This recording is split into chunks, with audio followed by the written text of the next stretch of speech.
ஹரே கிருஷ்ணா. கிருஷ்ண உணர்வு மிக உன்னத யோகம் பாகம் 1. தெய்வ திரு ஆனாச்சனா பக்திவேதாந்த சுவாமி ஸ்ரீல பிரபுபாதர் அகில உலக கிருஷ்ண பக்தி இயக்கத்தின் ஸ்தாபக ஆச்சாரியர். அத்தியாயம் 1. யோகத்தின் பூரணத்துவம். முழுமுதற் கடவுளாகிய பகவான் ஸ்ரீ கிருஷ்ணர் பகவத்கீதை 6ஆம் அத்தியாயத்தில் மிக உன்னதமான யோக முறையை பற்றி கூறுகிறார். பகவத்கீதையை அதிகாரபூர்வமாக வைத்தே இந்த கிருஷ்ண உணர்வு இயக்கத்தை நாங்கள் போதிக்கின்றோம். இது புதிதாக உண்டாக்கப்பட்டதல்ல. பக்தி யோக முறையானது அதிகாரபூர்வமானதாகும். மேலும் கடவுளை பற்றி நீங்கள் அறிய விரும்பினால் இந்த பக்தி யோக முறையை ஏற்றுக்கொள்ள வேண்டும். ஏனென்றால் பகவத்கீதை 6ஆம் அத்தியாயத்தில் எவன் ஒருவன் தனக்குள் எப்பொழுதும் கிருஷ்ணரையே நினைத்து கொண்டிருக்கிறானோ அதுவே மிக உன்னதமான யோக முறை என்று முடிவு செய்யப்படுகிறது. மிக உன்னத அதிகாரியான கிருஷ்ணர் யோக முறையின் 8 நிலைகளை சிபாரிசு செய்கிறார். முதல் படியானது மிகவும் தனிமையான புனிதமான இடத்தை தேர்ந்தெடுக்க வேண்டும் என்பதாகும். இந்த தியானமானது நாகரிகமான நகரத்தில் நிறைவேற்றப்பட முடியாததாகும். அதனால் தான் இந்தியாவில் மிகவும் அக்கறையாக யோகத்தை பயிற்சி செய்பவர்கள் உணவு உறக்கத்தில் மிக கட்டுப்பாடான முறையை பின்பற்றுவதற்காகவும் தனிமையில் இருப்பதற்காகவும் ஹிமாச்சல பிரதேசத்தின் மிக ஏகாந்தமான இடமாகிய ஹரித்வாருக்கு செல்கிறார்கள். பாலின உறவு என்ற கேள்விக்கே இடமில்லை. இத்தகைய நியதிகளை மிகவும் கண்டிப்பாக பின்பற்ற வேண்டும்.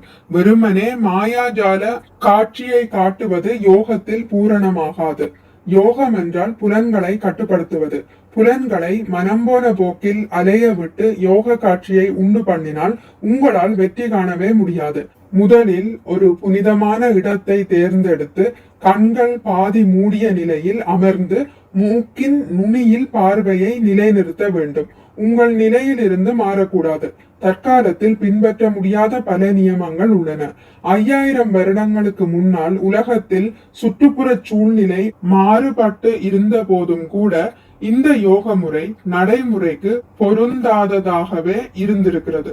அரச பரம்பரையைச் சேர்ந்தவனும் மிகச்சிறந்த போர் வீரனும் கிருஷ்ணரின் நெருங்கிய நண்பனும் குறிப்பாக அவருடன் வாழ்ந்து வந்த அர்ஜுனன் கூட கிருஷ்ணரிடம் இந்த யோகத்தை பற்றி நேருக்கு நேர் விவாதித்து கேட்டறிந்த பிறகு கூறினான், எனதருமை கிருஷ்ணா, இது பின்பற்றுவதற்கு இயலாததாகும். அர்ஜுனன் அப்படியே ஏற்றுக்கொண்டான். மனதை கட்டுப்படுத்துவதற்கு பயிற்சியான இந்த யோக முறையின் நியமனங்கள் எனக்கு இயலாதது ஆகும். 5000 வருடங்களுக்கு முன்னால் அர்ஜுனனை போல பிரசித்தி பெற்ற ஒருவன் இந்த 8 நிலைகளிலான யோக முறையை பயிற்சி செய்வது முடியாதது என்று தெரிவித்திருப்பதை நாம் நினைத்து பார்க்க வேண்டும். அப்படி இருக்க நாம் எவ்வாறு இதை பின்பற்ற முடியும்? இந்த யுகத்தில் மக்கள் மிகவும் குறுகிய வாழ்நாட்களை உடையவர்களாக இருக்கிறார்கள். இந்தியாவில் சராசரியாக வாழ்நாட்கள் 35 வருடங்கள் ஆகும். உங்கள் நாட்டில் சற்று அதிகமாக இருக்கலாம். ஆனால் உண்மையில் உங்களது பாட்டனார் 100 வருடங்கள் வாழ்ந்து இருக்கிறார். உங்களால் அது முடியாது. இந்த நிகழ்ச்சியானது மாறிக்கொண்டே இருக்கிறது. இந்த கலியுகத்தில் மனிதனின் வாழ்நாள், கருணை, அறிவு குறைக்கப்படுவதாக வேதங்களில் முன்கூட்டியே சொல்லப்பட்டுள்ளது. மனிதர்கள் சக்தி அற்றவர்களாகவும் அவர்களது வாழ்நாட்கள் மிகவும் குறைந்ததாகவும் இருக்கிறது. நாம் எப்பொழுதுமே தொல்லைகளுக்கு உட்படுத்தப்படுகிறோம். மேலும் நடைமுறையில் ஆன்மீக விஞ்ஞானத்தை பற்றிய அறிவு இல்லாதவர்களாக இருக்கிறோம். உதாரணமாக உலகம் முழுவதும் ஆயிரக்கணக்கான கல்லூரிகள் உள்ளன. அங்கே ஆன்ம விஞ்ஞானத்தை கற்றுக் கொடுக்க அறிவின் பிரிவு கிடையாது. உண்மையில் நாம் எல்லோரும் ஆத்மாக்களாவோம். நமது தற்போதைய வாழ்வில் கூட நாம் ஒரு உடலிலிருந்து மற்றொரு உடலுக்கு மாறிக்கொண்டு இருக்கிறோம் என்பதை பகவத்கீதையிலிருந்து புரிந்து கொள்ள வேண்டும். ஒரு காலத்தில் நாம் அனைவரும் ஒரு சிறு குழந்தையின் உடலை பெற்றிருந்தோம். இப்போது எங்கே அந்த உடல்? அந்த உடல் போய்விட்டது. தற்போது நான் ஒரு வயதானவன். ஆனால் ஒரு காலத்தில் நான் ஒரு குழந்தையாக இருந்தேன் என்பது ஞாபகம் இருக்கிறது. எனது மூத்த சகோதரியின் மடியில் தவழ்ந்து விளையாடியதை என்னால் நினைவு கொள்ள முடிகிறது. ஆகவே ஒரு சின்ன குழந்தையாக இருந்ததை அனைவராலும் நினைவில் கொள்ள முடியும்.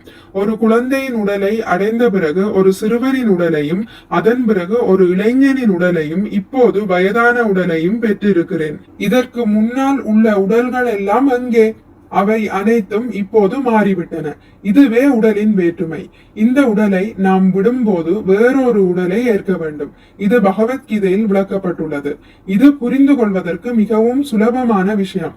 குழந்தை பருவத்திலிருந்து இளமை பருவத்திற்கு மட்டுமல்லாமல் மருத்துவ விஞ்ஞானத்தின்படி ஒவ்வொரு நொடியும் நாம் நம் உடல்களை மாற்றிக்கொண்டே இருக்கின்றோம். இது மறுக்க முடியாததாகும்.